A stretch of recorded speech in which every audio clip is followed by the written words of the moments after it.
Hello and welcome back to Spring Boot tutorial. Today we are going to talk about Spring Cache. So what is caching? Caching is a way of temporarily holding some computational intensive data for quick retrieval. In real world, there are situations when you are going to external services or some external database to grab data. When application requires dynamic data, then it makes sense to go to these external services to make sure the data which you are giving to your client is always up to date. But there are always situation when you're using some sort of reference data which does not change very often. In those type of situation, you can actually hold this information in some sort of in memory or on a distributed cache. There are few advantages as you can see. One, you are saving the round trip to these external services, external databases. You're saving cost as well, because sometime I have seen there are services which charge you every time you call them. And third, and the most important bit, is you are kind of removing or reducing the dependency on these external services at runtime. Just in case if they go down, your application is not going to be impacted. Okay, a few real world examples I can think of is suppose a product information, description, images, all this type of static data does not change very often. You can have exchange prices, right? They do not change on a second basis or millisecond basis, right? So these type of information or this type of reference data, you can hold it locally. As I said about the performance, let's take one quick example over here. Let's say I have a service which is basically getting a products data. When I'm clicking, everything is looking good, it's real quick, and if I show you my server code, it's basically saying calling service to get products data. So with every request, what's really happening is it's going outside, grabbing the data and giving back to the client. So if I have hundreds of requests, all those hundreds requests will be hitting my external database. Just hypothetically, just assume for a second that there is some sort of latency on the external service. Let's just put maybe 1 second latency over here and restart our service real quick.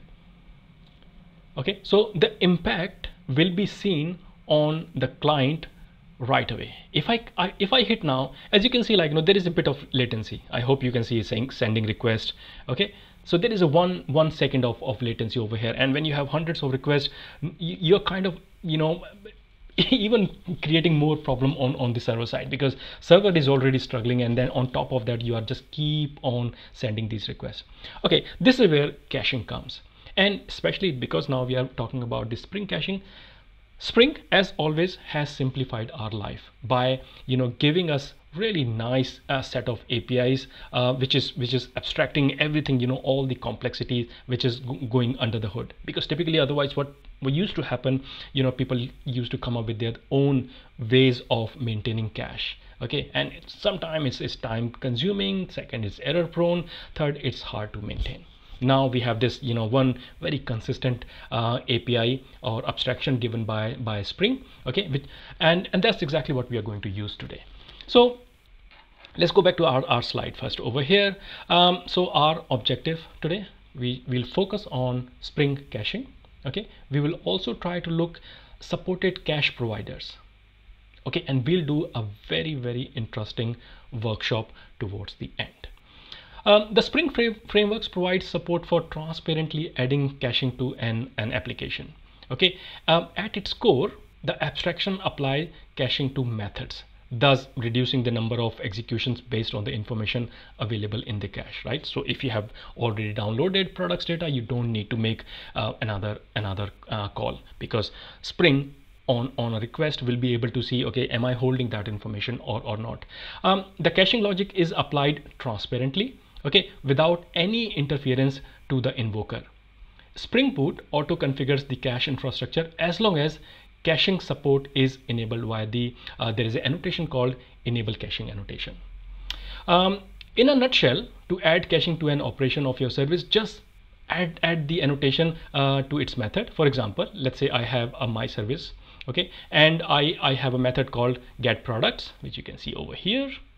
Okay, What you simply need to do is we just need to decorate with this particular annotation, and voila, you have your caching up and running. So let's jump to the code, okay, and just try to do it how it works. Before we actually go, one more point I like to clarify is that the cache abstraction does not provide an actual store, and actually relies on abstraction materialized by these two interfaces. One is called cache, and other is called cache manager. Spring simply trying to abstract it, okay, and then it's saying you can plug in any cache manager service. It could be Redis, it could be Gemfire, it could be Coffee, and there are several. If nothing is there, what Spring is simply going to do, Spring simply going to use in-memory concurrent maps, okay, and we'll see the advantages of it as well as some disadvantages of it. So first thing first, let's just say like what are the caching providers which are supported. As I said, generic, Jcache, EHCache, Hazelcast, Couchbase, Redis, Caffeine, Simple. You can also disable your caching if needed. Suppose maybe in some sort of environment, some sort of production environment, you like to disable caching, you should be able to do that at runtime as well. Okay, so first thing first, what we need to do, let's jump back to our code, kill our application. What we need to do is, first thing, we need to add a dependency called caching, okay, and I am going to simply put this dependency to enable caching in my Spring Boot application. There we are. It's saying org spring framework.boot Spring Boot starter cache, and the version at the time of recording this particular video, I am using 2.5.5. okay, doesn't really matter, like I hope better version will be just adding more functionality rather than reducing anything. So that was first thing I had to do. I had to add the dependency, and let's just go to Maven and just make sure everything is loaded. There we are. Okay, second thing I like to do is I come back to my Spring Boot application, okay, the Java class. Over here I simply need to add enable caching.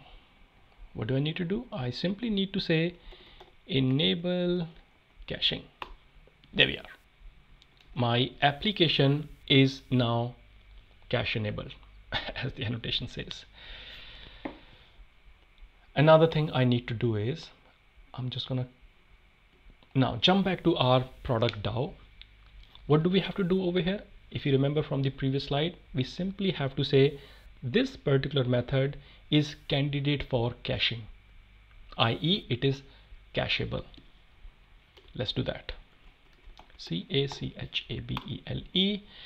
One more thing you like to do is you like to give a name for your cache, because you can have several caches, you like to maintain them separately, so you can manage them separately. You can have expiry time for them. You can clean them as you are updating the underlying structure, right? You would like to evict it, etc. So let's try to give name called products over here.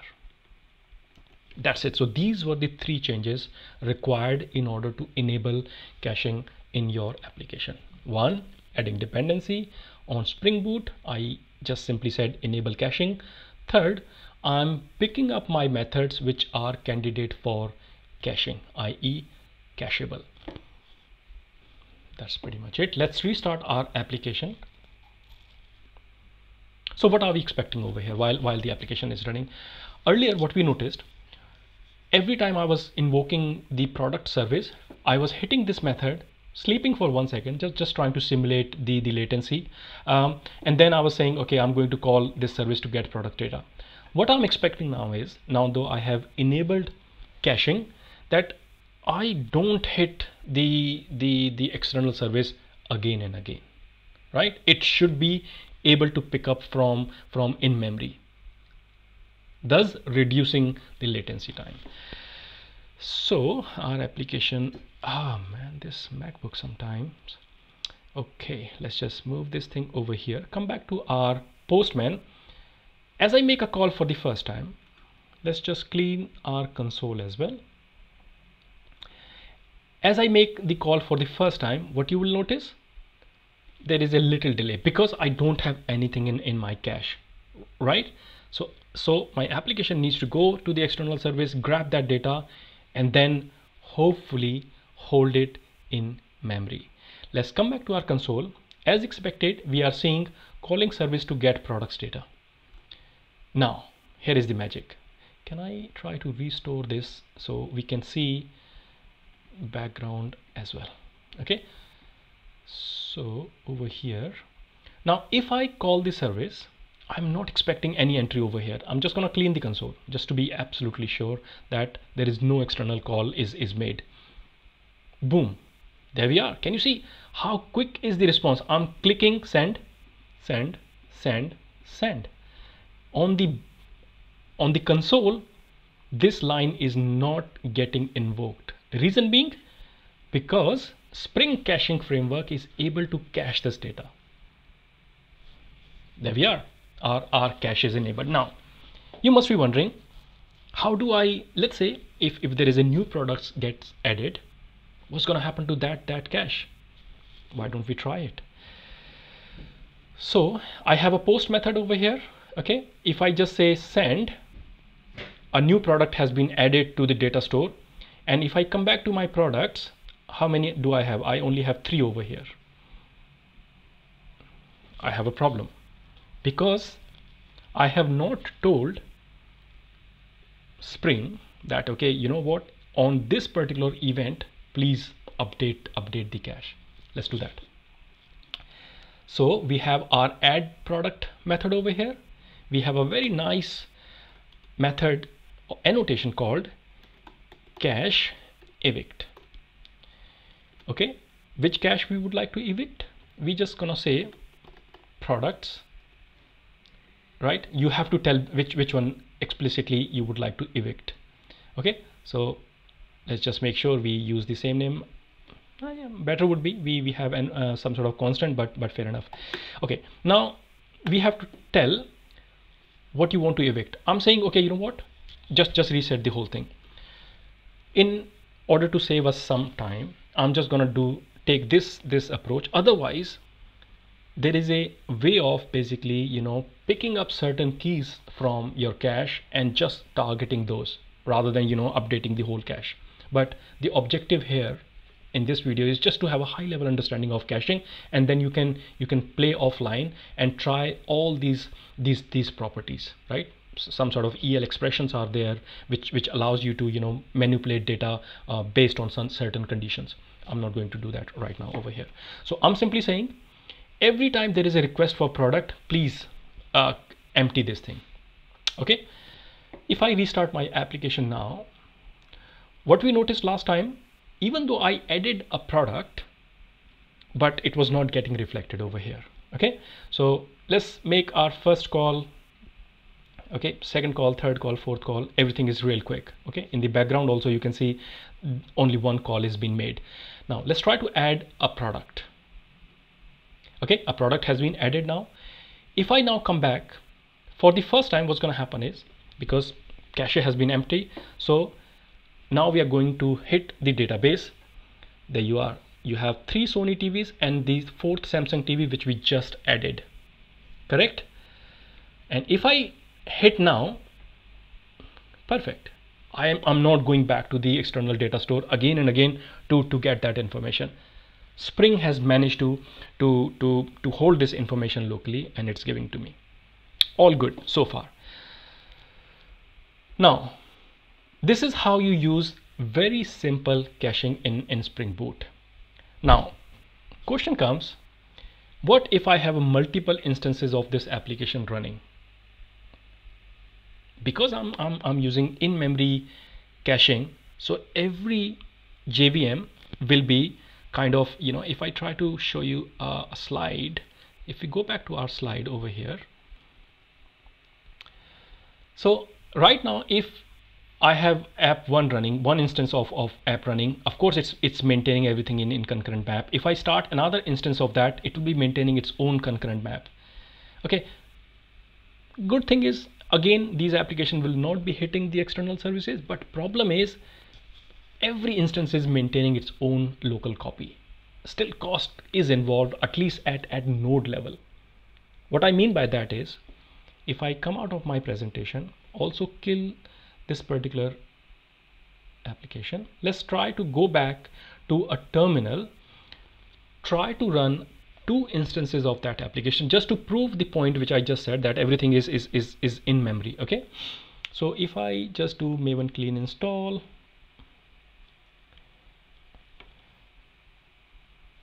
okay, and then what we can simply do is, let's just clear the screen. I'm gonna say maven spring boot run -d spring boot dot run dot arguments equal, this is how you basically override.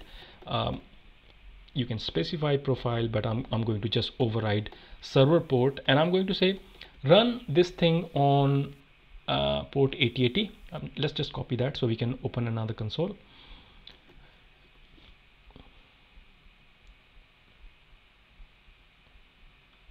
Okay, so application is running on port 8080.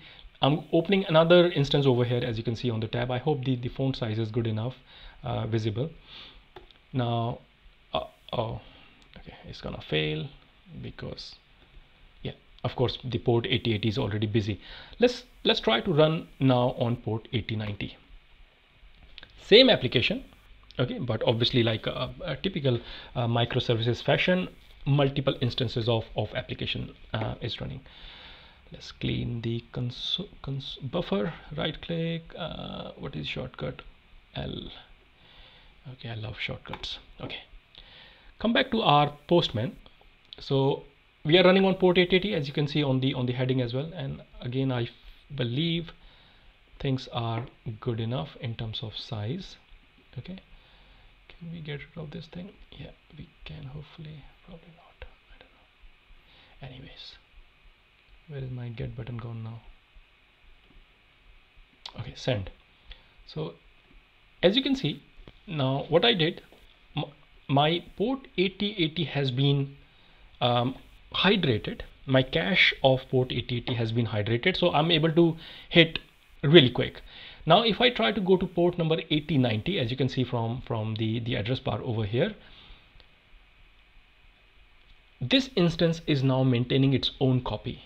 Okay, going back to our presentation, the point I was trying to make, that every instance is now maintaining its own local copy, which is good for some use cases. But what we want to do is, we like to use some sort of distributed cache. How interesting is that? Okay, so I am going to use a API or library called or application called Redis. It's a distributed caching application written in Java, really powerful stuff. Okay, and it's pretty much used, it's an industry leader, to be honest, right? So let's just try to use Redis. What will be the advantage of Redis? We will have this central distributed cache which will be used by all of our instances. Okay, you can argue that, okay, this is a network and blah blah, all these things. No, it's real quick, believe you me, right? It's very, very quick. So what we need to do in order to install Redis, because we're going to start from fresh, we're going to install Redis, and I'm going to use Docker. You can install however you want. Basically, if you have a Windows PC, you can install application. If you have a Mac, you can use Brew or whatever you want to use. I'm going to use Docker, simple. Also, you can use the embedded mode, okay, but you may not get the same advantage as we are going to get. We're gonna pull a Docker image, and then we're gonna run as mentioned over here. So let's kill our this thing, come back to console. Okay, I'm just trying to open a prompt over here. There we are. So this is my shell prompt. Okay, let's try to increase the font a little bit so you guys can see it. So what did we say? We simply gonna say docker pull Redis. Okay, so I have Redis already, and it's saying image is up to date. Pretty good stuff. Okay, now let's try to run Docker. Let's try to run Redis in Docker. Okay, so I'm just going to give name sagu.uk -d. Sorry, we have to give port. That's quite important, right? Okay, what port does it run on default? Okay, what I'm going to do is I'm going to, I think it's called 6957 or something. Let's start like this first. We'll be able to check the port, and then I'm gonna come back and we need to specify the port. Okay, let's just do that. Okay, and if we go back to our lovely Docker console, and if you just hit here, it's gonna say 6379. Okay, so this is the default port. I'm gonna take a little 6379. It's not easy to remember. Come back to our Docker, and I'm gonna be super lazy. I'm just gonna delete it from here itself, right? Okay, we're gonna re-execute our command, but this time I'm gonna give port number, which was 6379.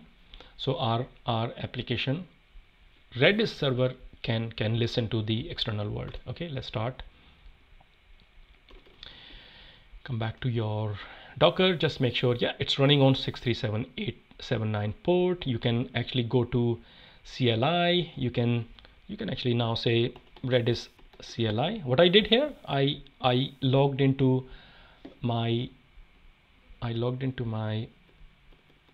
Redis Docker server. Okay, as you can see, Redis CLI is here, and you can run several commands, help for example. Okay, you can see keys, etc, etc. But let's just come out of that.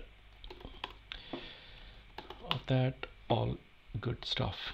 All right, so our Redis server has been set up. Now come back to our Spring application. We don't have to change anything here. The original logic of cacheable, etc, etc needs to remain as it is. The only thing which we need to do is we need to now tell our application to use Redis instead of the sample one or simple one, okay, which is basically in memory cache store. So how do we do that? Come back to our pom.xml. The beauty of Spring Boot is as soon as it sees things in class path, half of the things are automatically done. So what we need to do is we just need to add this particular dependency for Redis. If I come back over here, let's just add this dependency. Okay, I'll make this code available on sagu.uk. You can download it, you can play offline, but we simply need to say spring-boot-starter. Okay, I hope you know the prefix Spring Boot starter uses. It prefixes with everything, and then you have the application or the framework. So I'm using the application called Data Redis. Okay, version same 2.5.5 over here. That's pretty much it. Okay, that's one thing. Again, I'm not going to go on a very low level Redis, start playing with several properties. That's not the objective over here. However, one thing you may like to do, if I come back to my application over here, let's just say spring.cache.redis. okay, time to live. What we can do is we can say time to live is 10 seconds. What does that mean? It means I like to keep cache, even though we have this add product thing, like it's gonna refresh automatically, but still for some whatever XYZ reasons, okay, it's not XYZ reason actually, because if I'm using add products over here, it will be running in one instance, correct?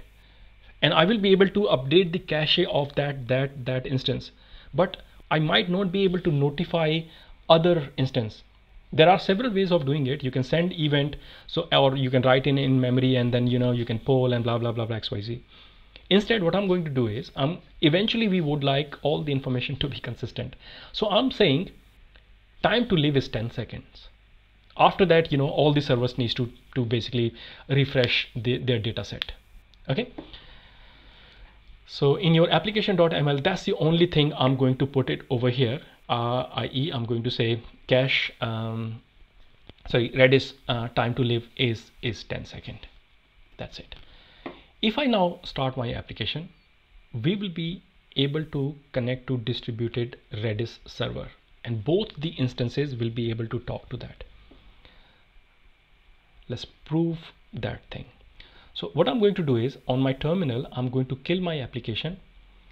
And before I starting on terminals, first let's just start in IntelliJ just to make sure things are working as expected. Okay, there is no runtime issue whatsoever. Now if I come back to my Postman, if I call 1 second latency, if I call second time, it's quick. So good news here is it's 5:30. Our application is talking to Redis. It's super simple, super simple. Kill our application over here. Let's try to mimic the behavior we were seeing earlier, i.e. we want all the instances to talk to Redis server. So once cache has been loaded, right,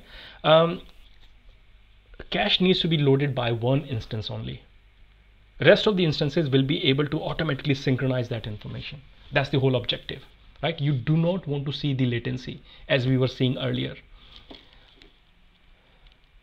Maven install real quick.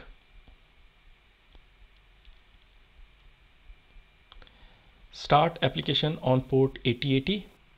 Also start on port 8090. So we have two instances of our Spring Boot application running now. Coming back to Postman, first time I'm gonna hit 8080. Of course it's going to be slow. It is slow. Now if I go to 8090, last time we saw latency. Let's see what happens this time. Real quick. Can you see? No latency.